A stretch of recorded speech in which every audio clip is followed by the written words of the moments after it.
I came home after a 26-hour nursing shift and found a second fridge in the kitchen. My son's wife said with a sneer, "That one's mine. From now on, buy your own food." She put labels with her name on everything I bought, forgetting they lived there without paying a single dollar in rent. So I prepared a surprise that made them wake up crying. I got home after 26 straight hours at the hospital, 26 hours saving lives, holding trembling hands, cleaning wounds that weren't mine. My feet were on fire inside those once new white shoes. My back was a knot of pain. My hands smelled like disinfectant and the kind of exhaustion that seeps into your bones when you're not young anymore. I'm 67 years old. I'm a nurse, and I thought the hardest parts of my life were over. I was wrong. When I opened the door to my kitchen, the one I'd cleaned 1,000 times, where I'd cooked every one of my son's birthday meals, where I'd cried over my husband's death, I saw something that didn't belong. A new shiny silver refrigerator right next to mine. I just stood in the doorway, my bag hanging from my shoulder, trying to understand. Had they bought a fridge without telling me what for? Ours worked perfectly fine. Then I heard her voice. "That one's mine.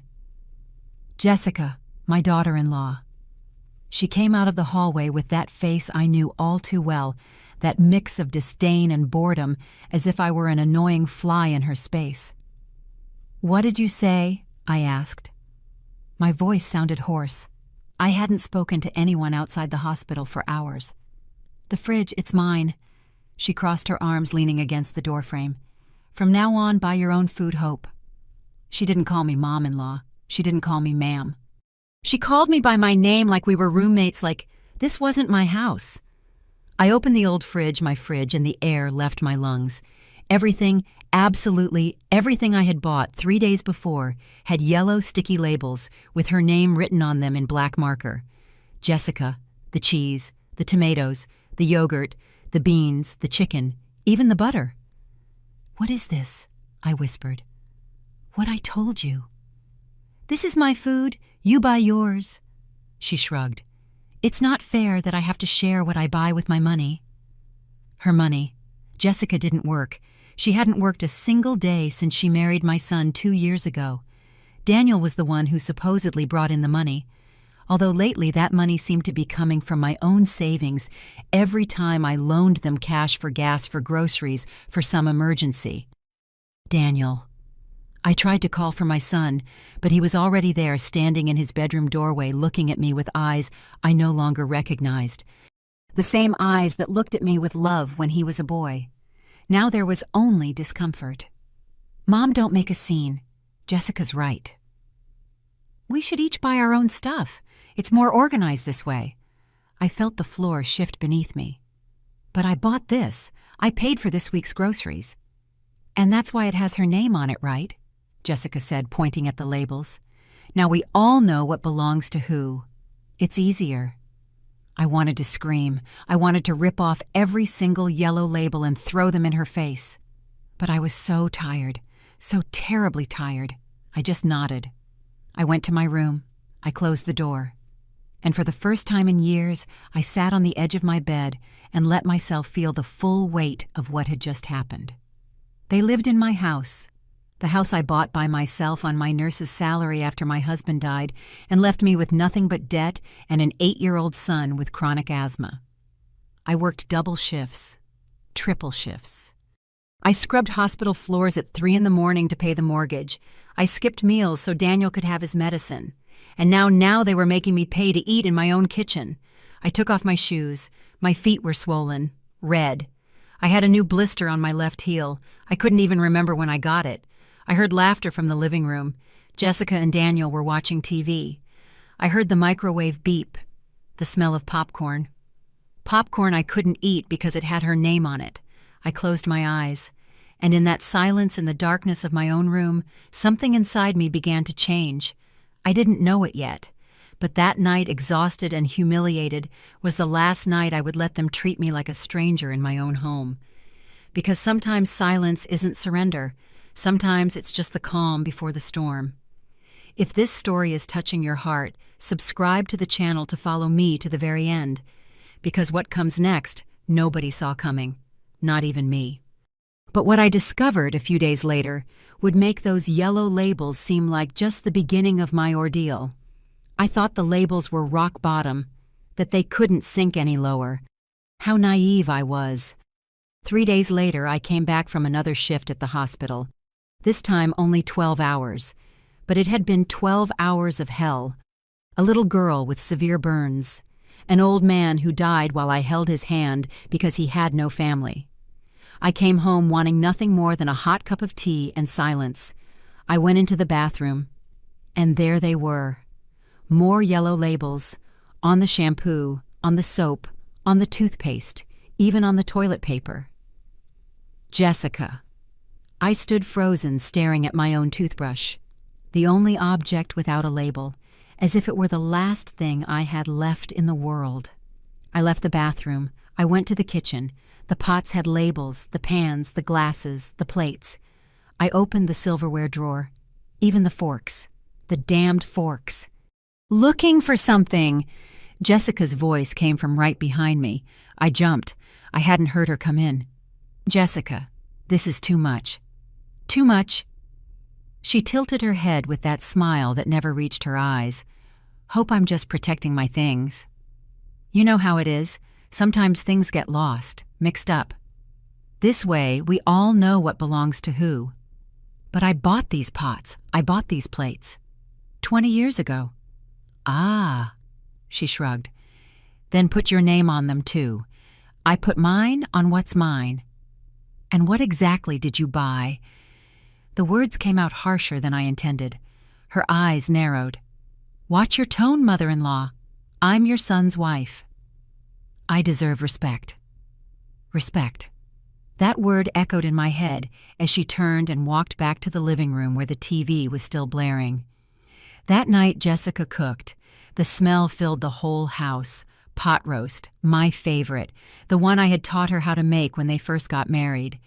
In those early months when we were still pretending to be a happy family, I stayed in my room. My stomach was growling. I hadn't eaten dinner. I only had coffee at the hospital. I thought about going out, getting a little. It was pot roast. She had used my recipe, but I didn't. I couldn't. Not after the labels, not after understanding that every bite I took from that kitchen would be a defeat. I heard their laughter, Daniel and her. They were talking about a TV show, about going on vacation to Florida. When we sell your mom's car, we could have enough for the hotel, Jessica said. Silence. I don't know if she wants to sell it, Daniel answered in a weak voice. Oh, honey, that car is old. She hardly uses it. We need it more. I didn't hear what my son said back. I only heard that he didn't defend me. The next morning I went downstairs early. I had the day off. I needed to talk to Daniel. Alone. Without her. I found him in the kitchen drinking coffee. My coffee. From my coffee maker, which now had a yellow label. Son, we need to talk. He looked up. I saw the dark circles under his eyes. He looked tired, older than his 32 years. Mom, if this is about the labels... It's not just about the labels, Daniel. It's about everything. I sat across from him. It's about how you talk to me, how you treat me. This is my house. I know. Do you really? Because it doesn't feel like it? I took a deep breath. You two don't pay rent. You don't pay utilities. You don't pay property taxes. Nothing. And now it turns out I can't even use my own soap. He rubbed his face. Mom Jessica is my wife. I have to support her. If you don't like how she handles things, maybe you should think about finding your own place. The world stopped. My own place. I don't mean it in a bad way. But we're a young couple. We need our space, privacy. We can't always be worrying if how we organize the house bothers you. My house, Daniel. My house. I know it's legally your house, Mom. You don't have to keep saying it. His tone became irritated. But it's also where I live, where my wife lives. And frankly, sometimes I feel like Jessica is right. You're very old-fashioned. You don't understand how modern families work. I stood up. I didn't say anything else. What could I say? I went up to my room. I took out a box from the closet. A box I hadn't opened in years. Inside were photos. Daniel as a baby, Daniel with his nebulizer, those huge eyes looking at me with fear every time he couldn't breathe, Daniel at his middle school graduation, at his first communion, at the hospital, after the surgery that saved his life when he was 11, the surgery that cost $28,000, that I paid for by selling my car, taking out loans, working at 2 hospitals at once. I ran my fingers over the photos, and for the first time in years, I didn't feel love. I felt something colder, more dangerous. I felt clarity, because my son had just told me to find another place to live, in the house I bought, with the money I earned caring for the sick while he slept peacefully, knowing his mom would never let him fall. I put the photos away. That night, Jessica cooked again, this time a casserole. The smell was a knife in my empty stomach. I didn't leave my room.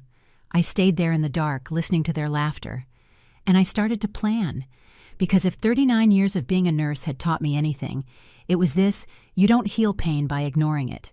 You heal it by cutting out what's rotten. And something in that house had rotted. But what I found 2 days later hidden in my son's drawer would change everything forever. On Saturday, I decided to clean, not because the house needed it, but because I needed to do something with my hands. Something to make me feel like I still had control over some corner of my own life. Jessica and Daniel had gone out. To look at some things for the apartment, they said. I didn't ask what apartment. I didn't ask anything anymore. I started with the living room, then the bathroom. Then I stopped in front of Daniel's bedroom door. His room. The one that had been his since he was 8. The one I painted blue because it was his favorite color. The one we filled with soccer posters and then rock band posters. I went in. The bed was unmade. Clothes were thrown on the floor. It smelled of that sweet perfume Jessica wore. Nothing of my son's smell. The boy who smelled like soap and dirt after playing outside. I started picking up. I folded the clothes. I made the bed. I wiped down the furniture. And then I saw the nightstand drawer was slightly open. I wasn't going to open it. I really wasn't. But something shiny inside caught my eye. The afternoon sun was hitting it directly, and the glint got my attention. I opened the drawer. Papers. Lots of messy papers. Old receipts. Printed photos of Jessica at the beach and expensive restaurants at bars. All recent. All taken while I was loaning them money for gas. I kept digging, not knowing exactly what I was looking for. And then I saw it. A manila envelope. Thick. With my name written on top in Daniel's handwriting. Mom, important documents. I took them out with trembling hands. Inside were the deeds to the house, the ones I kept in my room and my filing cabinet. How did they get in here? Underneath the deeds was another document. A promissory note, notarized, dated 2 years ago. Loan, $45,000. Debtor Daniel Miller. Creditor Hope Miller. Purpose initial investment for an imported auto parts business. I remembered everything.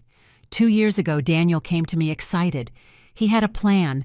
A friend had proposed a business idea, importing car parts from overseas. He was going to be a millionaire. He just needed $45,000 to start. I had that money. I had saved it for 10 years. It was for my retirement, for when I couldn't work anymore. But he was my son, my only son. I'll pay you back in 6 months, Mom, with interest. You'll see. We signed it in front of a notary because he insisted. So you see I'm serious, he said. The business never worked out. The friend disappeared with part of the money. Daniel never spoke of the loan again. And I never asked him about it, because he was my son, and a mother doesn't charge for what she gives with love. Or does she? I kept looking through the envelope. There were more papers, bank statements, from 6 months ago. An account I didn't recognize, in Daniel's name, with regular deposits of $1,500, $2,000. Where was this money coming from if he supposedly wasn't working? And at the very bottom, a folded piece of paper. I unfolded it. It was a printout of text messages between Daniel and Jessica. Jessica. I already talked to the realtor. He says this house in this area is worth like $300,000. Daniel. That's a lot. Jessica. That's the point, honey. Your mom is old. She's not going to live forever. And when she's gone, who is she going to leave the house to Daniel me? I'm an only child. Jessica, exactly. But why wait? Convince her to sell it. We'll tell her it's so she can move somewhere smaller, easier to manage. She keeps $100,000, we keep 200. And with that, we can start our real life, far away from here. Daniel. I don't know. She's going to be mad. Jessica. She'll get over it. Besides, what's she going to do? Kick us out? You're her son. She won't leave you on the street. We'll give her a few months of the special treatment. Soften her up, and that's it. Daniel's special treatment, LOL. Jessica. You'll see. In 2 months, she'll be begging us to help her sell. The date on the message, 3 months ago. The labels appeared 2 weeks after that conversation. I dropped the papers. I sat on my son's bed, and I started to shake. Not from fear, from rage, pure boiling rage that rose from my stomach to my throat. They were pushing me out of my own house with a plan, step by step, humiliation by humiliation. And my son. My son knew. He had planned it. I took pictures of everything with my phone. The messages, the promissory note, the bank statements, the deeds that had no business being in that drawer. I put everything back exactly as I found it. I closed the drawer, I left the room, and I went down to the kitchen. I poured myself a glass of water. My hands were shaking so much I almost dropped it. I looked around. The 2 fridges, the yellow labels on everything. The house I bought with my pain, with my night shifts, with my knees ruined from standing 12 hours a day. The house where I raised my son alone after his father died. The son who now wanted to sell it, to leave with his wife, far away from me. I wiped away the tears I didn't know were falling, and in that moment, something inside me broke for good, but not how they expected. I didn't break down, I broke forward, because it's one thing to forgive, it's another to be a fool. And I had been a fool long enough. I took out my phone, I searched online. Eviction lawyer Chicago. Several names popped up. I chose one. Mr. Ernest Miller. Good reviews. Office near downtown. I dialed. A secretary answered. Miller Law Firm. Good afternoon. Good afternoon. My voice sounded firm. Surprisingly firm. I need an urgent appointment. I want to evict someone from my property. Is it a tenant? No, it's my son. There was a brief silence. I see. When can you come in? Tomorrow if possible. Let me check. Yes, we have a spot at 11 in the morning. I'll be there. I hung up. I heard the front door open. They were back. We're home, Jessica yelled in that sing-song voice she used when she was in a good mood. Hope, is there anything for dinner? I took a deep breath. I walked out of the kitchen with a smile. Not yet. Do you want me to make something? Jessica looked at me surprised. Daniel, too. Yeah. Whatever is fine, my son said. Perfect. I nodded. I'll make you some eggs. It'll be ready in a minute. They looked at me strangely. Of course they did. I had barely spoken to them for days, barely left my room. But now I was smiling, because now I knew something they didn't. Wars aren't won by the one who shouts the loudest. They're won by the one who strikes when the enemy lets their guard down. That night, I cooked them dinner. I set the table. I even washed the dishes. Jessica and Daniel exchanged confused glances. Are you okay, Mom? He asked. Very well, son. I just thought... You're right. I've been too tense. I'm sorry about that, Jessica smiled, a victorious smile. I'm glad you understand, Hope. In the end, we all want what's best for the family, right? Of course, I replied, looking her straight in the eye. What's best for the family? I went up to my room, closed the door, and for the first time in weeks, I slept soundly, because tomorrow the war would begin, and they didn't even know they had already lost. What the lawyer told me the next day was the beginning of the end for them. On Monday, at 11 o'clock sharp, I was sitting across from Mr. Ernest Miller. His office smelled of coffee and old paper. He had a huge bookshelf filled with legal codes. On the wall, his law degree hung next to a picture with the governor. He looked serious, but his eyes were kind. Tell me everything, Mrs. Miller. Take your time. And I told him. The labels, the messages, the loan, they never paid back the house in my name, everything. He took notes, nodding occasionally. When I finished, he took off his glasses and looked at me intently. Do you have proof of all this? I have pictures of the messages. I have the notarized promissory note for the loan. I have the deeds to the house. Everything is in my name. Do they pay rent? No. Nothing utilities. Not those either. I pay for everything. Electricity, water, gas, property tax, internet. Everything. He nodded slowly. Ma'am, legally, you have every right to evict them. It's your property. They have no lease agreement. They pay nothing. They are what we call occupants without title. He paused. But he's your son. Are you sure about this? I was quiet for a moment. Was I sure I thought about the yellow labels, the messages planning to sell my house, Daniel telling me to find another place? Yes, I replied. I'm sure. All right, I need you to sign a power of attorney. We'll start the legal process. It will take a few weeks, but we can speed things up if they don't cooperate. He opened a folder. We can also claim the loan. With interest, we'd be talking about, let me calculate, around $62,000. The figure made me dizzy. That much? Interest accumulates, ma'am. And your son signed a legal promissory note. That's money you can claim.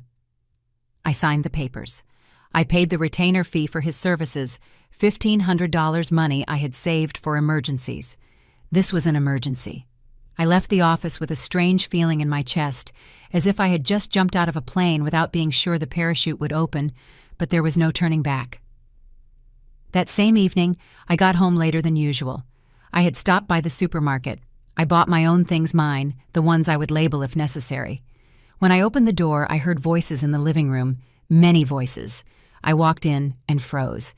Jessica's parents, Sebastian and Rachel, were sitting on my couch as if they owned the place. Ah, the mother-in-law has arrived, Rachel said with a smile that didn't reach her eyes. Good evening, I mumbled. Hope, come sit down, Jessica said, pointing to a chair, a single chair in my own living room while they occupied the couches. I sat. What else could I do? Look, mother-in-law. Sebastian began, a heavy-set man with a mustache and a booming voice. We've gathered here because we need to talk about something important as a family. As a family. Jessica told us about the situation. He continued. And we understand it's hard for you, but you have to be reasonable. Reasonable about what? I asked. About the space, Rachel chimed in. This house is big, yes, but 3 adults living together is complicated. The kids need their privacy. They're at an age where they want to start their own family, and you're in a different stage of life. I felt my blood boil. Another stage. Don't take it the wrong way, Sebastian said. We're just saying it might be better for everyone if you considered options. What options? Jessica leaned forward. There are some very nice retirement communities, Hope. Places where you'd be with people your age with nurses' activities. You wouldn't be lonely. A nursing home, I said, my voice flat. It's not a nursing home, Daniel quickly added. They're like communities, and you don't have to go far. There's one here in the city just off the highway. We went to see it. It's nice. You went to see it, I repeated. Without me. An awkward silence. We wanted to surprise you, Jessica said. Look, we even took pictures. She showed me her phone. Pictures of a gray building with gardens, small rooms, elderly people in wheelchairs. I saw myself there in that place, waiting to die. And this house? I asked, my voice trembling. Well, Daniel scratched the back of his neck. Jessica and I would stay here. Eventually, maybe we'd sell it, get something smaller, but that would be later. Of course, I said. Later. The important thing is that you'd be well taken care of, Rachel insisted, and the kids could start their life for real. And who would pay for this community? I asked. More silence. Well, you have your pension from the hospital, Jessica said. And if you sell your car, you'd have enough for the first few months. We'll figure out the rest later. We'll see. My car, the one I bought 5 years ago. the only luxury I had given myself in decades. And if I sell the car, how would I get to work? I still work, in case you've forgotten. Oh, Hope, Rachel sighed. At your age, you should be thinking about retiring, enjoying life. I'm 67. Not 80, I retorted. But you work too much, Jessica said in a syrupy voice. You get tired, you get sick. Wouldn't it be better to rest? I looked at my son. He wasn't looking at me. He was looking at the floor. Is that what you want, Daniel, for me to leave? He looked up. I saw something in his eyes. Guilt, shame. Mom, we just want what's best for you. What's best for me? I stood up. Or what's best for you? Don't start with your drama, Jessica said, rolling her eyes. It's not drama, Jessica. It's a question. What do you gain if I leave? You gain, she exploded, you gain peace and quiet. You gain care. You gain not having to clean this huge house. This house that I bought. Oh, here we go. Always the same thing. My house, my house. Jessica stood up too. Yes, it's your house. But it's also where your son lives, or what are you going to kick him out? Jessica, calm down, Sebastian said. I won't calm down. I'm sick of this situation. She turned to me. Ever since I came to this house, I've tried to get along with you. But you only know how to play the victim. Everything has to be your way. Well, not anymore, Hope. You're not the only one living here anymore. And if you can't accept that, then yes, maybe you should find another place. The silence that followed was thick. I looked at Daniel. Do you think the same? He rubbed his face. Mom, I think Jessica has a point. You can't keep controlling everything. This house, yes, you bought it. But it's my home too. And if I want to live here with my wife, that's my decision. Your decision. I felt something break in my chest. And what am I? An inconvenience. Nobody said that. Rachel intervened. You don't have to say it, I murmured. I turned and walked up the stairs. Behind me, I heard Jessica. Oh, now she's mad. She'll be over it by tomorrow. And laughter, soft laughter, as if none of this mattered. I went into my room. I locked the door.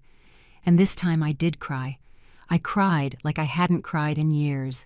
I cried for the son I raised, for the sleepless nights when he had a fever, for the 3 jobs I worked to pay for his school, for every dollar I saved, thinking about his future. I cried until there were no tears left. And when I was done, I washed my face. I looked in the mirror. My eyes were red, swollen, deep, dark circles. But I also had something new in my gaze. Decision. I took out my phone. I found Mr. Miller's number. I sent him a message. Mr. Miller, proceed with everything. I want them out of my house as soon as possible. The reply came in seconds. Understood, Mrs. Miller. We will file the lawsuit tomorrow. I put the phone away. I lay down. And before I fell asleep, I whispered into the darkness, Forgive me, Daniel, but I can't save you from yourself anymore. What happened 3 days later would make Jessica stop smiling forever. The next few days were strange. I acted normal, too normal. I said hello in the mornings. I made my breakfast without complaining about the labels. I went to work. I came back. I shut myself in my room. Jessica was confused. I saw her looking at me several times with a frown as if trying to figure out what had changed. Daniel simply avoided me. He left early. He came back late. When we crossed paths, he looked away. Good. Let them think I had given up. Let them think I had accepted my fate as a bothersome old woman who would soon go quietly to a retirement home. But at night when they slept, I worked. I watched. I listened. I investigated. I figured out their routines. Jessica got up at noon. She took a shower. In my master bathroom, which now had a lock on the outside. And she went out. Sometimes to the hair salon, sometimes for coffee with friends. She came back with shopping bags. Zara, Bershka, brands I could never afford for myself. Daniel left early supposedly to look for a job, but he came back smelling of beer, of cigarettes, with red eyes. One Tuesday night while they were watching a movie in the living room, I went into their room again. This time I knew exactly what I was looking for. I checked the pillowcase drawer. I went through the clothes. Nothing. I looked under the bed. Shoe boxes. I opened them one by one. In the third one, I found what I needed. Bank statements, updated to last month. Regular deposits of $1,800 every 15 days. Where was it coming from? I kept looking. There were receipts from bars, from expensive restaurants, one from the Marriott Hotel. A hotel. Why did they need a hotel if they lived here? And then I saw a sealed envelope. I opened it. Inside was a brochure from a real estate agency. Pre-sale apartments, a fancy neighborhood, starting at $280,000. One of the apartments was circled in red marker. A 3-bedroom, $320,000. On the last page in Jessica's handwriting, with the sale of the old lady's house, $300K approx, minus $80K for her. We're left with $2.2 million, plus a bank loan of $1 million, so $3.2 million. Perfect. $80,000 for me, from my $300,000 house. The math of my own betrayal, written in red marker. I took pictures of everything. The bank statements, the brochure, the hotel receipts. I put everything back exactly where it was. I left the room. They were still in the living room. I heard Jessica laughing at something in the movie. I went up to my room. I downloaded the photos to my laptop. I backed them up to the cloud. And then I did something I never thought I would do. I wrote to Patricia. Patricia was my colleague at the hospital. We had worked together for 15 years. She had known Daniel since he was a child. She had watched him grow up. Patty, I need a favor. Do you know anyone who can investigate where some bank deposits are coming from? She replied in minutes. My cousin is an accountant. He works for the IRS. What do you need? I need to know if my son is declaring that income and where it's coming from. Send me the details. I'll let you know tomorrow. I sent her pictures of the bank statements. The next morning, Patricia called me during my break at the hospital. Hope your son is in trouble. What did you find? Those deposits are coming from a shell company, one that's used for fraudulent invoicing. It's tax fraud. If the IRS finds out, he's going to face a massive fine, maybe even jail time. My blood ran cold. Jail? This is serious hope. Your son is receiving dirty money. Someone is using him to launder money or evade taxes. And he's the one who's going to pay if this blows up. How do you know he knows? Because he signs the receipts. He has an account where the money goes. He can't claim he didn't know. I hung up trembling. My son. My son was involved in something illegal. That night I came home determined to talk to him, alone. But when I walked in, I heard agitated voices from the kitchen. I told you you had to be more discreet. Daniel's voice sounded desperate. Don't talk to me like that, Jessica retorted. It's not my fault your mom is so nosy. What happened? Daniel asked. Nothing. It's just... I saw her looking at my phone the other day. I'm sure of it. When I went to the bathroom, my phone was in a different position. You're paranoid. I'm not paranoid. That old woman knows something. I can feel it. Silence. What could she know? Daniel asked, but his voice sounded nervous. I don't know, but we need to speed things up. Talk to her. Convince her to sell the house now, or to sign it over to you. Something. The longer this takes, the riskier it gets. I can't push her anymore. She's already mad. We'll find a way. Jessica's voice turned cold. Because if this falls through, Daniel, I'm leaving. I didn't come here to live with your mom forever. I came because you promised me a life and apartment trips, and so far, all I have are labels in a kitchen that isn't even mine. I love you, Jess. You know that. Love doesn't pay the bills. Money does. I backed away from the door before they could see me. I went up to my room, my heart racing. I had all the pieces now. The illegal money, the plans to sell the house, the pressure for me to leave. It was all connected. I took out my laptop. I opened a new document, and I started writing a timeline, with dates, with evidence, with photos. Every humiliation, every lie, every yellow label. I spent the whole night doing that, organizing my defense like it was a case at the hospital, systematizing the pain. At dawn, I printed everything out, 3 copies, one for the lawyer, one for me, one for, well, I'd see what for. I showered, I got dressed, I made coffee. When I went down to the kitchen, Daniel was already there. He looked terrible, sunken eyes, unshaven. Good morning, I said calmly. He looked at me surprised. Good morning, Mom. I made my breakfast. Toast, black coffee, fruit. He kept staring at me. Are you okay? He finally asked. I looked him in the eye. Very well, son. Why? I don't know. You look different. I smiled. I slept well, that's all. A lie. I hadn't slept at all, but he didn't need to know that. I finished my breakfast. I washed my plate. I gathered my things. I'm off to the hospital. I'll be back tonight. Mom, he stopped me before I left. About the other day, about the retirement home. You don't have to decide now. I know, I replied. Don't worry. And I left. In the car before starting the engine, I called Mr. Miller. Mr. Miller, it's Hope. I have more information. I think my son is involved in something illegal. I have proof. Come to the office. Today, if you can. I'm on my way. I hung up. I started the car, and as I drove through the streets of Chicago with the morning sun on my face, I felt something I hadn't felt in months. Power. Because I was no longer the foolish old woman who put up with everything for love. Now I was the lioness protecting what was hers, and no one was going to drive this lioness out of her den.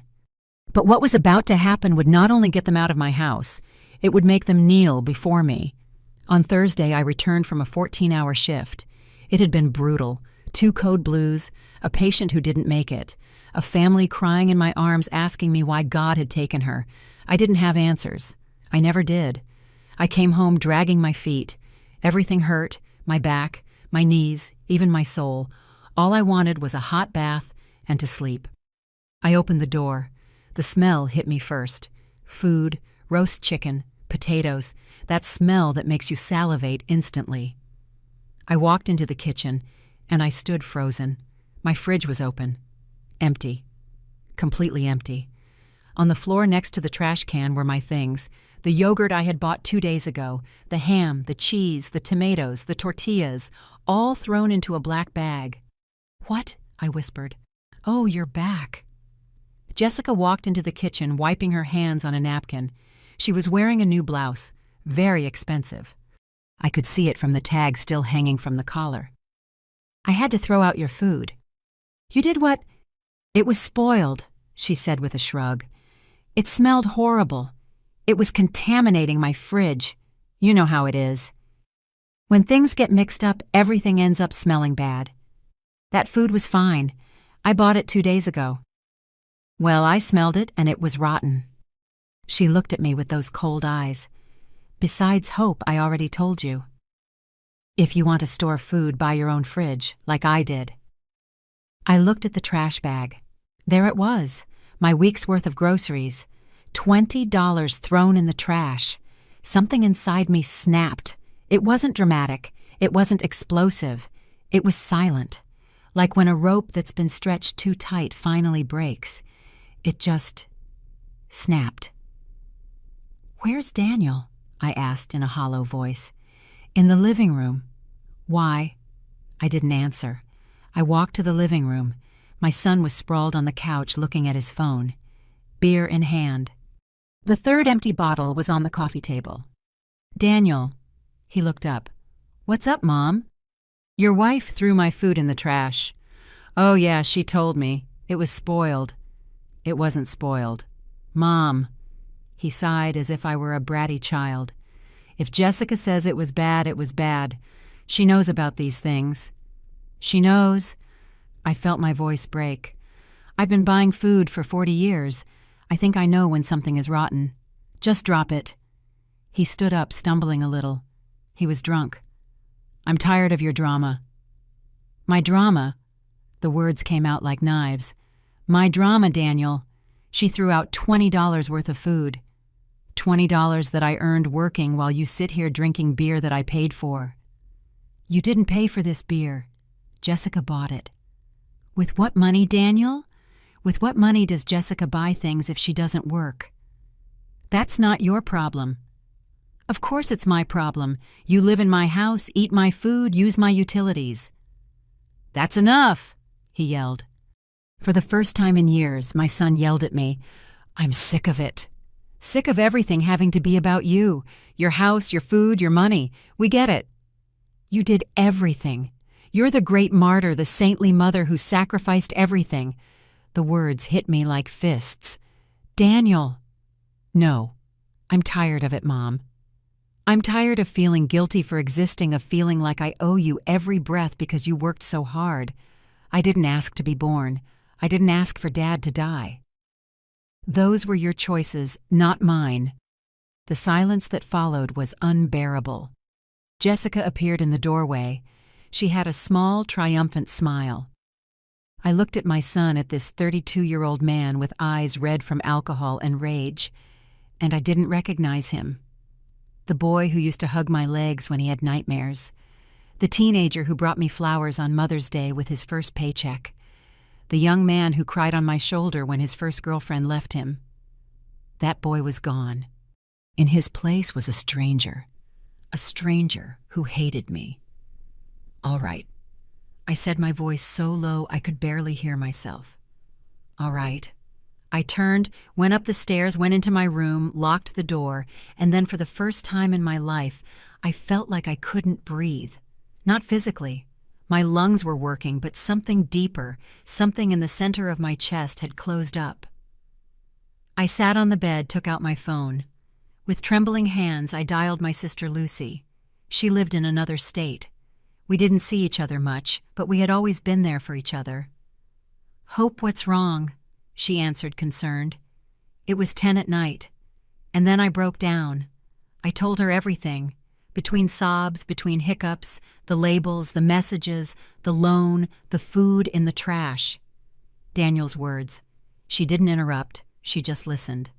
When I finished, there was silence. "Hope," she finally said in a serious voice, "you have to get him out of your house. He's my son. He's ungrateful." Then her voice was hard. "And that woman is a snake. They're going to leave you with nothing, and when they do, they'll leave. And you'll be left alone without a house, without money, without anything." "But there are no buts, sister. I know you love him, but love can't be that blind. Sometimes loving someone means letting them fall.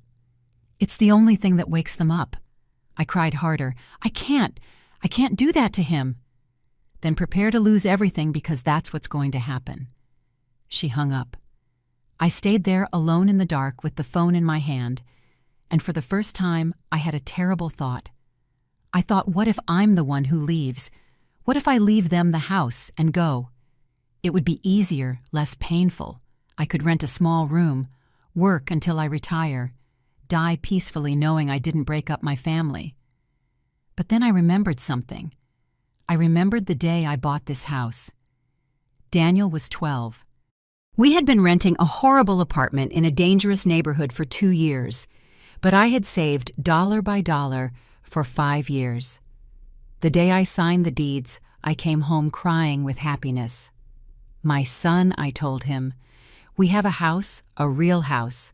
No one can take it from us." He hugged me. He smelled like kids' soap and dreams. "No one, Mom. Not even if we don't pay rent. No one, because it's ours, yours and mine." I opened my eyes. Yours and mine. Not Jessica's. Not her parents'. Not anyone else's. Mine. I got up. I dried my tears. I opened my dresser drawer. I took out the folder where I had all the evidence, the photos, the documents, and I took out something else. The original deeds to the house. The ones I had retrieved from Daniel's room and kept in mine. I opened them. There was my name, Hope Miller, owner. I ran my fingers over the letters. 40 years of work, 40 years of pain, 40 years of sacrifice. It was all on this paper. And no one was going to take it from me. I took my phone. I found my chat with Mr. Miller. I wrote, "Mr. Miller, I need to see you tomorrow. Urgent. We're going to accelerate everything." "What happened, Mrs. Miller?" "I'm not waiting anymore. I want them out of my house by next week." "Understood. First thing tomorrow. I'll prepare the documents." I put the phone away. I lay down. And this time, I didn't cry, because the tears were gone. In their place was something harder, colder, determination. My son thought I was weak. that I was going to give up. But he forgot something. He forgot that women who raise children alone, who work 3 jobs, who endure pain, and keep standing, we don't break. We transform. And when someone touches what we love most, we become relentless. Daniel was about to learn something I had taught him when he was a child. Every action has a consequence. And his were just about to arrive. What I did on Saturday morning made Jessica lose that smile forever. On Friday at 8 in the morning, I was sitting across from Mr. Miller. This time, I wasn't shaking. I wasn't crying. I was as firm as a rock. "Mrs. Miller, I've prepared everything." He placed several documents on the desk. "Here is the eviction notice. Here is the lawsuit for the unpaid loan, $62,000 with interest. And here," he pulled out another paper, "is the lawsuit for moral damages and improper use of property. We estimate an additional $15,000. "Moral damages?" I asked. "You have suffered psychological abuse in your own home, systematic humiliations. That has legal value." He looked at me seriously. "If we take this to court, we could win even more. But I warn you, it will be long, painful, and public." "How long?" 6 months, maybe a year." I shook my head. "I don't have a year. I need them out now." "Then we have another option." He leaned back in his chair. "We confront them. We show them all the evidence. We make it clear that either they leave peacefully or we destroy them legally. With the evidence you have, especially the illegal money, your son could go to jail." The word jail hit me in the chest. I don't want him to go to jail. "I know, but he doesn't have to know that." Mr. Miller leaned forward. "Fear can be more effective than any trial. If he thinks he could go to prison, he'll cooperate. And if he doesn't, then we proceed with everything. No mercy." He paused. "Ma'am, I know he's your son, but if you don't set boundaries now, they will destroy you. They will sell your house. They will leave you on the street. And they won't look back." I closed my eyes. I took a deep breath. "Let's do it. But I want to be present. I want to see their faces when they find out." "Are you sure?" "Completely." I signed the papers, all of them, the eviction notice, the lawsuit for the loan, everything. "Mr. Miller put them in a manila envelope. "When do you want us to serve them?" "Tomorrow, Saturday morning, when they're home, relaxed, confident." He nodded slowly. 10 o'clock tomorrow. I'll go personally with a process server. Will you be there?" "I'll be there." That night I came home earlier than usual. Jessica was in the living room painting her nails. Daniel was asleep on the couch with his mouth open. "Hi," I said. Jessica barely looked at me. "Hi." I went up to my room, but not to hide. This time, to plan. I took an old suitcase out of the closet. I started packing my most important things. Documents, photos, clothes, my hospital uniforms. Everything I didn't want them to touch. Because tomorrow after the notice, I didn't know what might happen. I stored the suitcase under the bed. Then I did something I never do. I opened my jewelry box, the one my mom gave me before she died. There were few things inside. A gold ring, my wedding earrings, a thin chain, and a photo. And an old faded photo of my husband, Richard, smiling, with baby Daniel in his arms. I took it out. I looked at it for a long time. "Forgive me, my love," I whispered. "I know you wanted me to take care of our son, but I think taking care of him now means letting him go, letting him fall so he can learn." I put the photo away. I closed the jewelry box. And that night, for the first time in weeks, I slept soundly, without nightmares, without tears, because there was nothing left to decide. The decision was made. On Saturday, I woke up at 7 in the morning. I showered. I dressed in my best clothes, black pants, a white blouse, closed-toe shoes. I did my hair. I put on a little lipstick. I looked in the mirror, and I saw a different woman. I wasn't the exhausted nurse. I wasn't the humiliated mother. I was Hope Miller, owner of this house, a woman who raised a son alone, a woman who saved lives, a woman who was not going to be walked over anymore. I went down to the kitchen. I made coffee. I made scrambled eggs. I warmed up tortillas. Daniel came down with swollen eyes. "What are you doing?" he asked, surprised. "Making breakfast. Want some—" "Yeah." I served him. He ate in silence, looking at me out of the corner of his eye. Jessica came down half an hour later. She was wearing a pink silk robe, clean face. Without makeup, she looked younger, almost vulnerable. "Good morning," I said. "Good morning," she replied suspiciously. "What are we celebrating?" "Nothing. I just felt like making a nice breakfast." I served her too. "Sit down." She sat but didn't touch the food. "What do you want, Hope?" "Want nothing. Can I make you breakfast?" "You can, but it's weird. You've barely spoken to us for weeks, and now this." I smiled. "Maybe I'm just tired of fighting." Daniel and Jessica exchanged glances. At 9:30, my phone rang. It was Mr. Miller. "Ma'am, we're arriving." "Perfect. I'll open the door." I hung up. "Who was that?" Daniel asked. "No one important." I stood up. "I'll get the door. I'm expecting a delivery." I went to the door. I opened it.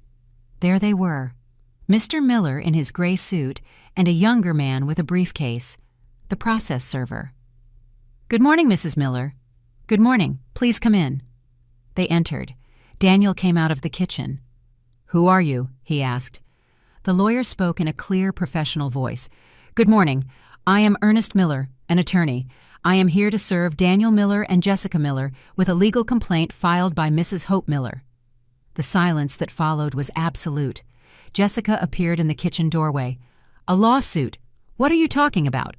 The process server took the documents from his briefcase. "Daniel Miller, you are hereby served with 1. Immediate eviction from the property located at 847 Juarez Avenue. 2. A lawsuit for default on a loan documented before a notary public total amount due $62,000. 3. A lawsuit for moral damages and improper use of private property, estimated amount $15,000. Daniel turned pale. "Mom, what is this?" "This," I said in a firm voice, "is the end." Jessica snatched the papers from the process server's hands. "This is insane. You can't sue us. We're your family." "Family." I repeated the word as if it were poison. "The family that put labels on my own food. The family that planned to sell my house from under me. The family that threw $20 worth of my food in the trash." "Mom, wait." Daniel took a step toward me. "We can talk. You don't have to do this. There's nothing left to talk about, Daniel. You had months to talk. You had 1,000 chances to treat me like your mother, and you chose to treat me like trash." "That's not true. I love you. You love me."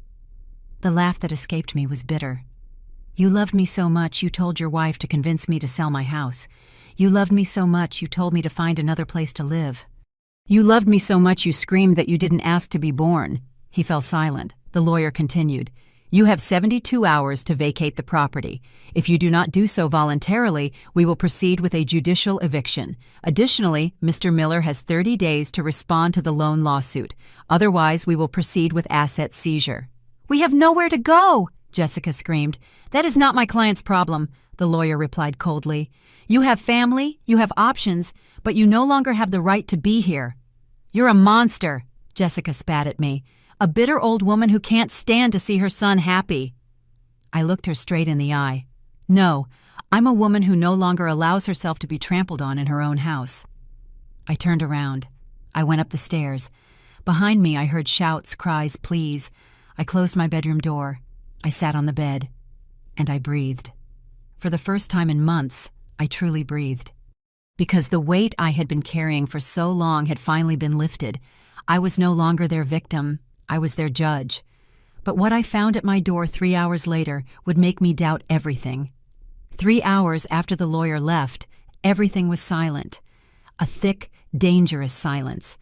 I stayed in my room, listening, waiting.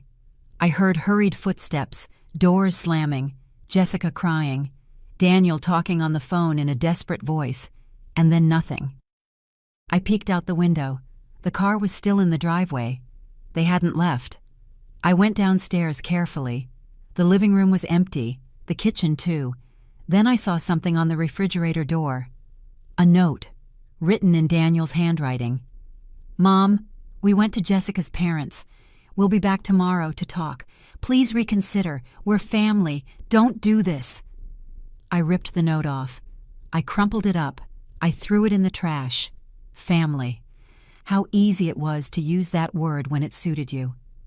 The rest of Saturday I spent cleaning, taking off all the yellow labels one by one with rage, with satisfaction.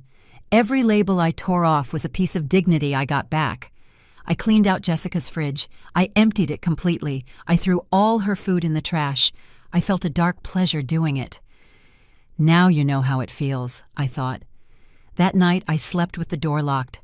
Sunday dawned cloudy, gray. I got up early. I made coffee. I sat in the kitchen waiting. I knew they would be back, and I was right. At 10 in the morning I heard the car, voices, the door opening. They came in. Daniel, Jessica, and her parents, the 4 of them. Sebastian came in first, his face red with anger. "Where is she?" he yelled. "I'm right here," I said, coming out of the kitchen. He saw me and advanced toward me, his finger pointed. "Who do you think you are suing, my daughter? I'm the owner of this house, and your daughter is an abuser." "My daughter is no abuser. You're the one who can't get along with people." "Sebastian," I said with a calm I didn't know I had, "your daughter put labels on my own food, in my own house. She threw my food in the trash. She treated me like trash. And you told me to go to a nursing home so they could have my house." "Nobody said that," Rachel intervened. "Of course you did. Here in this living room 2 weeks ago. We were looking for options. For your own good." "For my good," I repeated. "Is selling my house for my good, putting me in a nursing home and leaving me with crumbs, is for my good." "That house is worth $300,000, Jessica yelled. "We weren't going to leave you with nothing." "Ah," I nodded. "You were going to leave me $80,000, like your note says, the one I found, where you calculated how much you'd have left after selling my house." She fell silent. "What note?" Daniel asked. "The note your wife wrote on an apartment brochure, where she planned to steal $220,000 from my own house." "It's not stealing," Jessica mumbled. "We were going to give you your share." "My share." The rage rose in my throat. "My share of my house. Are you listening to yourself?" Sebastian stepped between us. "Look, Mrs. Miller, I know you're upset, but we can fix this without lawyers, without drama, like civilized people." "I don't want to fix anything anymore." "Don't be stubborn," he yelled. "If this goes to court, everyone loses." "Not me. I have all the proof, messages, documents, witnesses." I looked at them one by one. "And I have something else, something I found out this week." Daniel turned pale. "Mom, don't." "Your son," I said, looking at Sebastian, "is receiving illegal money, deposits from a shell company, tax fraud. If the IRS finds out, he's going to jail." The silence was absolute. "That's a lie," Jessica said, but her voice was trembling. "It's not a lie. I have the bank statements. An accountant has already reviewed them. And if this goes to trial, that information will come out." Daniel collapsed onto the couch. "Mom, I didn't know. A friend offered me that job. I was just signing invoices. I didn't know it was illegal." "But you signed? And you received the money? And you spent it?" My voice was ice. "On hotels, on expensive restaurants, on clothes for your wife, while you told me you didn't have money to pay the light bill." "Stop it!" Jessica screamed. "Stop playing the victim. You're the one destroying this family." "I didn't destroy anything. You did. Label by label, humiliation by humiliation." "They were just labels. It's not that big of a deal." "They weren't just labels," I yelled for the first time, and my voice echoed through the house. "They were a message that I didn't matter anymore, that in my own house I was a stranger, that everything I built, everything I worked for, everything I sacrificed was worth nothing." The silence that followed was deafening. "You have until Tuesday to get out of my house," I said in a firm voice. "If you don't, the police are coming, the sheriff, and they'll remove you by force, with all your things on the street, for the neighbors to see." Mom, please. Daniel knelt before me, tears rolling down his cheeks. Please don't do this. I'm your son, your only son. Something in my chest broke seeing him like that, but I didn't back down. Precisely because you're my son, Daniel, because I love you, I have to do this. I knelt down to his level. I spent your whole life saving you. From your illnesses, from your debts, from your mistakes, and all I managed to do was make you believe there would always be someone to clean up your messes. That's not true. Yes, it is, and you know it. I wiped a tear from his cheek. You're 32 years old. You don't work. You live off handouts. Your wife doesn't work, and you were planning to sell my house to continue living without responsibilities. What kind of life is that? The one we could have? No, the one I allowed you to have. But that's over. I stood up. It's time for you to grow up, son. And if that means losing you, I accept it. You're a monster, Jessica screamed. No, I'm a mother who will no longer allow herself to be used. Sebastian took a step forward. This isn't over. We're going to hire a lawyer. We're going to fight. Perfect, I replied. My lawyer is waiting for you, but I'm warning you. Every day you spend here after Tuesday, I'm going to sue you for damages, $100 a day, plus the $62,000 from the loan, plus the $15,000 for moral damages. Do the math. You have no heart, Rachel whispered. I did, but you broke it into pieces. Now all I have is dignity, and that you won't take from me. I turned and went upstairs. Behind me, I heard crying, shouting curses. I closed my bedroom door. I sat on the bed, and the tears I had been holding back finally came. Not of sadness, but of liberation. Because finally, I was free. But what happened on Monday night would change everything, and it would make me see my son in a new light. Monday was the longest day of my life. I went to the hospital early, a 12-hour shift. I needed to be away. I needed air. My colleagues noticed something was wrong. Patricia took me to the cafeteria during our break. Hope you look terrible. What happened? I did what you said. I sued them. I'm kicking them out of my house. She hugged me. You did the right thing. Then why do I feel so bad? Because he's your son. And even though he hurt you, he's still your son. She squeezed my hands. But remember, sometimes letting someone fall is the only way for them to learn to stand up on their own. I got home at 8 p.m. Daniel's car wasn't there. I opened the door with my heart racing. The house was silent, but something was different. I went into the living room. Boxes everywhere, folded clothes, folded objects wrapped in newspaper. They were packing. I went upstairs. The door to Daniel's room was open. Jessica was there packing clothes into a suitcase. She saw me and stopped. Happy? She said in a dry voice. We're leaving. Is that what you wanted? I wanted respect. It wasn't too much to ask. Respect. She let out a bitter laugh. You know what? You're right. We're leaving. And you know what else? I'm taking your son far away from you. Daniel makes his own decisions. Oh, really? She crossed her arms. Don't be so sure. Because I value him. I believe in him. Not like you, who only reminds him of everything you did for him, as if it were an eternal debt. Her words hit me. I never made him feel that. Of course you did. Every time you speak. I worked, I paid, I sacrificed. Do you know what that does to a person? It makes them feel like they'll never be enough, that they can never repay you for what you did. I stayed silent. That's why he drinks. That's why he can't get a job, because he's so afraid of disappointing the great Hope Miller, the woman who did it all alone, that he'd rather not even try. That's not true.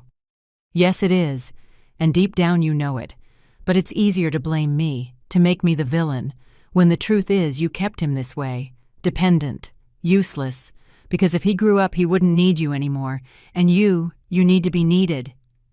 I felt the floor move beneath me. Get out of my house, I whispered. With pleasure. She walked out of the room, bumping my shoulder as she passed. I stood there in the hallway, breathing heavily. Was she right? Was all of this my fault? I went downstairs like a zombie. I went into the kitchen. I sat at the table, and then I heard the front door open. It was Daniel. He came in alone, without Jessica. His eyes were red. "Mom, I need to talk to you." "There's nothing to—" "Please," his voice broke. "Just hear me out. 5 minutes." I nodded without looking at him. He sat across from me. "You're right about everything," he said. "Everything. I'm useless, ungrateful, a terrible son. I know." I didn't respond. "Jessica left me an hour ago. She told me that if I didn't convince you to drop the lawsuit, she would leave. I told her I couldn't ask you to do that, and she left." He wiped his eyes. "Her parents came to pick her up. She told me to call her when I grew up and became a real man. But as long as I was living off my mom, she didn't want anything to do with me." I felt a bitter satisfaction. "I'm sorry. I'm sorry," he continued. "Sorry for being so weak, so cowardly. Sorry for yelling at you that I didn't ask to be born. It was the most horrible thing I've ever said in my life." Tears started to fall down my cheeks. "Mom, I did ask to be born, because having you as a mom was the best thing that could have happened to me. And I ruined everything." "Daniel." "No, let me finish." He took a deep breath. "That money from the invoices, I did know it was wrong. Not at first, but later I did. And I kept doing it because it was easy, because it was fast money, and because Jessica wanted things. And I wanted her to see me as someone successful." "Son, I'm going to pay back the money. I don't know how, but I'm going to do it. And I'm going to get out of your house. Not because you're forcing me, but because it's the right thing to do. Because I have to learn to stand on my own." He looked me in the eyes. "But will you let me stay for a week, just one, to find a job, to find a room? And then I'll go." I wanted to say no, that it was too late, that the damage was done. But he was my son, and despite everything, he was still my son. "1 week," I said, "but under my rules. Whatever they are. No alcohol. You look for a job every day. You pay me something for the room, even if it's just $50, and you go to therapy." "Therapy?" "Yes, because Jessica was right about one thing. You and I have things to work out, and we can't do it alone." He was silent for a moment. "Okay, I'll do it." "And about the loan." I took out my phone. I called Mr. Miller. "Mr. Miller, it's Hope. I want you to freeze the loan lawsuit. Don't withdraw it. Just pause it to see what happens." "Are you sure?" "Yes." "Understood. And the eviction." I looked at Daniel. "Pause that too, for 1 week." "As you wish." I hung up. Daniel was looking at me with eyes full of tears. "Thank you, Mom." "Show me." He nodded. He got up to leave, but he stopped at the door. "Mom, why? Why, after everything I did to you, are you still giving me chances?" I looked at him, and for the first time in days, I felt something warm in my chest. "Because that's what mothers do, son. Not because it's easy, not because it's fair, but because love, true love, doesn't give up. But it also doesn't let itself be walked over. And that's the difference you have to learn." He stood there in the doorway. And for the first time in years, I saw something in his eyes that I had lost. I saw the boy I knew, the boy who hugged me when he was scared, the boy who promised to take care of me when he grew up. That boy was still there, buried under layers of mistakes and lies. But he was there, and for the first time I had hope. Not that everything would be fixed overnight, but that maybe, just maybe not all was lost. The next 3 days were strange. Daniel kept his word. He got up early. He printed out resumes. He went out to look for a job. I watched him from a distance, and slowly, very slowly, we started talking. Not about the labels, not about Jessica, not about the past.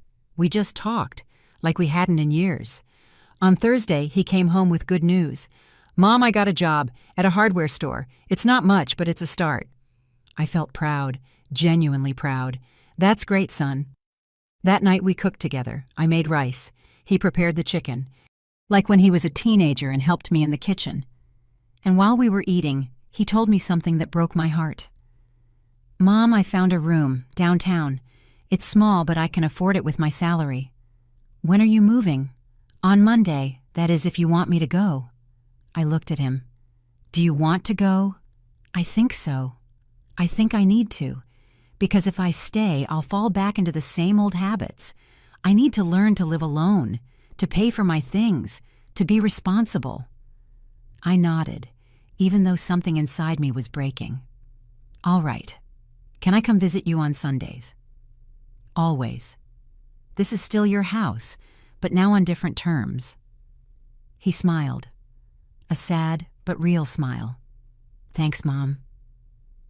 And in that moment, I knew I had done the right thing, that letting him fall had been the only way for him to learn to fly. But what happened on Sunday, the day before he left, was the real closure we both needed. Sunday dawned with a bright sun. Daniel got up early. I heard him in the kitchen making coffee. I went downstairs. He was there looking out the window. "Good morning," I said. He turned around. He had something in his hand. An envelope. "Good morning, Mom. I need to give you this." He handed me the envelope. I opened it. Inside was money. $120 bills. I counted quickly. $300. "What's this?" "It's what I owe you for this week. $100 for rent and $200 as the first payment on my debt." "Daniel, you don't have to." "Yes, I do." His voice was firm. "I owe you $62,000 right, with interest. Well, I'm going to pay you back. I don't know how long it will take me, maybe years, but I'm going to do it." I felt a lump in my throat. "Son, and I also want to give you this."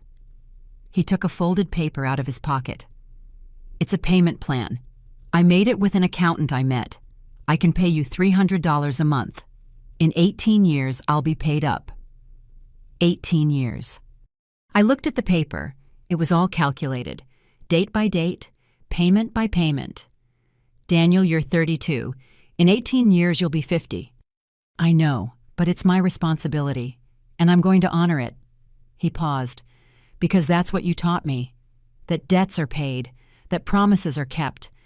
And I broke a lot of promises, Mom, but I'm not going to break this one." Tears streamed down my cheeks. I hugged him, and he hugged me back, like when he was a child, like when he was scared, like when he needed me. Only now it was different. Now he didn't need me to save him. He was hugging me because he loved me, and that changed everything. That afternoon, I helped him pack his last things. While we were folding clothes, he said, "You know, Jessica texted me yesterday."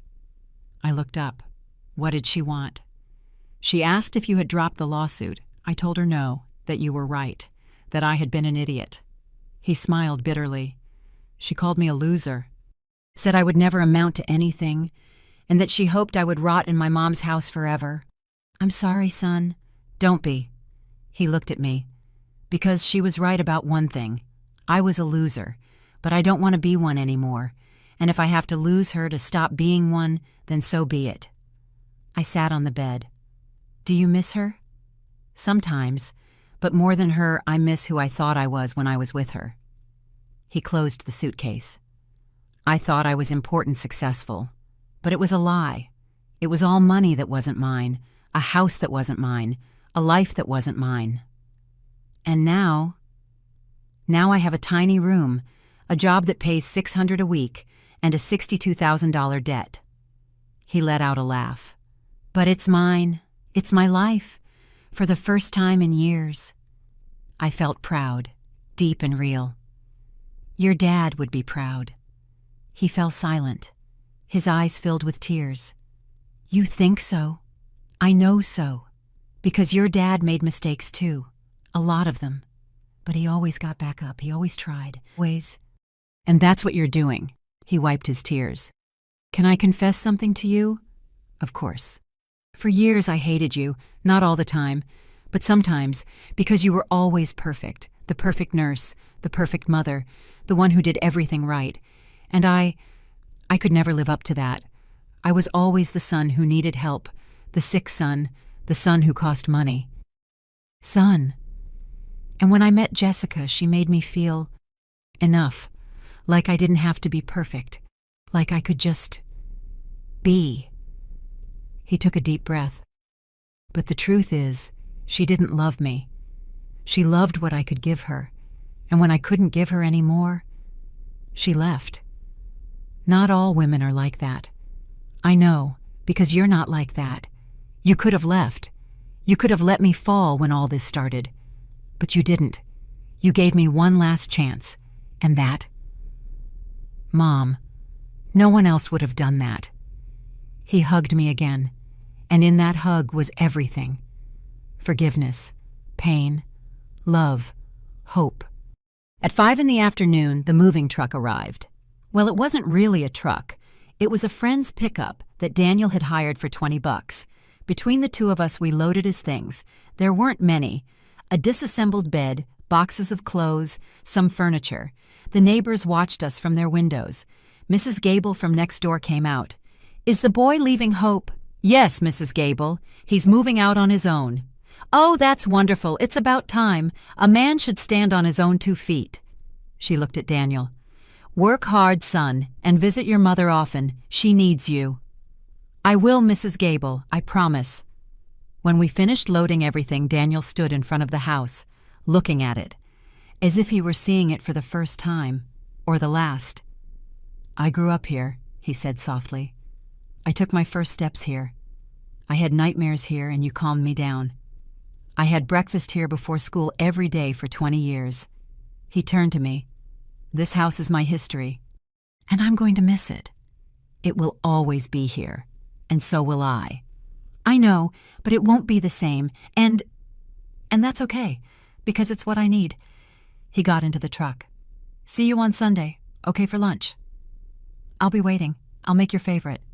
Pot roast. Whatever you want." He smiled. He closed the truck door, and he left. I stood there, on the sidewalk, watching him drive away. And when the truck turned the corner and disappeared, something inside me let go. I cried. But not from sadness, from relief. Because finally, I had let my son go. Not because I didn't love him, but because loving him meant letting him grow. Even if it hurt. Even if it left me alone. 6 months later. I'm sitting in my living room. My house is quiet. But it's no longer a heavy silence. It's a peaceful silence. Daniel comes every Sunday, as promised. Sometimes he brings food. Sometimes we cook together. He tells me about his work, his colleagues, about how he's saving money. He's already paid me $2,000 of his debt. Small payments, but consistent. Last week he told me something that filled my heart.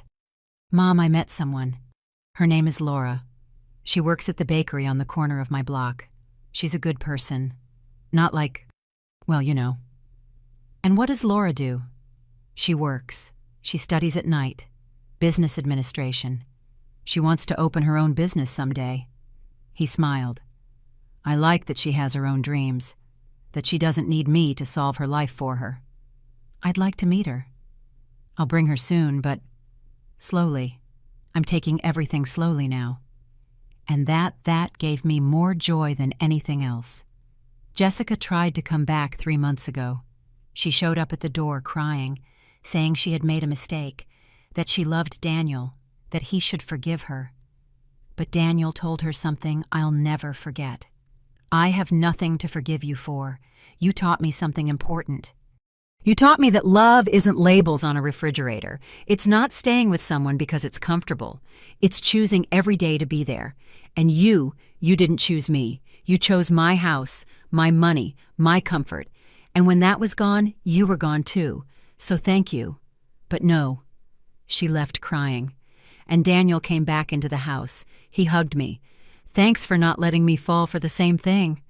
I didn't do anything. You did it on your own." "No, I did it because you taught me, the hard way, with lawsuits, with pain. But you taught me." Today is Sunday. I made pot roast Daniel's favorite. I also invited Patricia and my sister Lucy, who came from out of state. Daniel arrived with Laura, a pretty girl with warm eyes and a shy smile. "Mom, this is Laura. It's a pleasure to meet you, ma'am. Daniel has told me so much about you. I hope good things." "Only good things." she said with sincerity. He told me how you saved him, not just when he was a child, now too. I didn't save him. He saved himself. Daniel looked at me. No, Mom, you saved me by letting me fall. It was the shock I needed to wake up. We ate together. We laughed. We talked. And at that table, surrounded by my son, who had finally found his way, I felt something I hadn't felt in years. Peace. Not because everything was perfect, but because I had finally done the right thing. I loved my son enough not to save him anymore. And in that act of tough love that hurts but heals, I saved him for real. That night, after everyone left, I sat in my living room. I looked around. There were no more yellow labels. There was no more tension. There was no more hate. There was just a house. My house. The house I bought with my hard work. The house I defended with my dignity. And I realized something. True wealth is not in what you own. It's in what you don't allow to be taken from you. Your dignity, your respect, your self-love. No one can take that from you. Unless you let them. And I was never going to let them again. If this story touched your heart, leave me a comment telling me where you're watching from. Give it a like if you believe that sometimes to love is to let go. And subscribe to keep hearing real stories of women who did not give up in the face of injustice on Elderly Stories. Because true strength is not in enduring everything. It is in knowing when to say, enough is enough. And getting up again and again and again until your dignity is yours once more. The end.